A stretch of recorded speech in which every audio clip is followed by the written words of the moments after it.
தமிழகத்தில் முதல் முறையாகவும் தமிழ்நாட்டு காவல்துறைக்கு முன்மாதிரியாகவும் காவலர்களுக்கு வாரம் ஒரு முறை வழங்கப்படும் வீக் ஆஃபை திட்டமிட்டு வழங்கவும், பணிச்சுமையால் ஏற்படும் மன அழுத்தம் குறைந்து உடல்நலம் மற்றும் மனநலம் மேம்படவும், முறையான ஓய்வு கிடைப்பதால் காவலர்களின் செயல்திறன் மற்றும் வேலைத்தரம் அதிகரிக்கவும், காவலர்களுக்கு குடும்பத்துடன் நேரம் செலவிடும் வாய்ப்பு கிடைக்கவும்,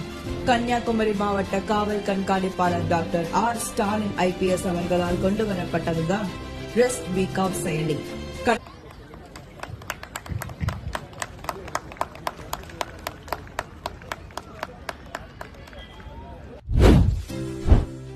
தமிழகத்தில் முதல் முறையாகவும் தமிழ்நாட்டு காவல்துறைக்கு முன்மாதிரியாகவும் காவலர்களுக்கு வாரம் ஒரு முறை வழங்கப்படும் வீக் ஆஃபை திட்டமிட்டு வழங்கவும், பணிச்சுமையால் ஏற்படும் மன அழுத்தம் குறைந்து உடல்நலம் மற்றும் மனநலம் மேம்படவும், முறையான ஓய்வு கிடைப்பதால் காவலர்களின் செயல்திறன் மற்றும் வேலைத்தரம் அதிகரிக்கவும், காவலர்களுக்கு குடும்பத்துடன் நேரம் செலவிடும் வாய்ப்பு கிடைக்கவும், கன்னியாகுமரி மாவட்ட காவல் கண்காணிப்பாளர் டாக்டர் ஆர் ஸ்டாலின் IPS அவர்களால் கொண்டுவரப்பட்டதுதான்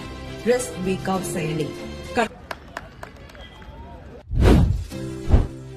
தமிழகத்தில் முதல் முறையாகவும் தமிழ்நாட்டு காவல்துறைக்கு முன்மாதிரியாகவும் காவலர்களுக்கு வாரம் ஒரு முறை வழங்கப்படும் வீக் ஆஃபை திட்டமிட்டு வழங்கவும், பணிச்சுமையால் ஏற்படும் மன அழுத்தம் குறைந்து உடல்நலம் மற்றும் மனநலம் மேம்படவும், முறையான ஓய்வு கிடைப்பதால் காவலர்களின் செயல்திறன் மற்றும் வேலைத்தரம் அதிகரிக்கவும், காவலர்களுக்கு குடும்பத்துடன் நேரம் செலவிடும் வாய்ப்பு கிடைக்கவும், கன்னியாகுமரி மாவட்ட காவல் கண்காணிப்பாளர் டாக்டர் ஆர் ஸ்டாலின் IPS அவர்களால் கொண்டுவரப்பட்டதுதான் ரெஸ்ட் வீக் ஆஃப் செயலி.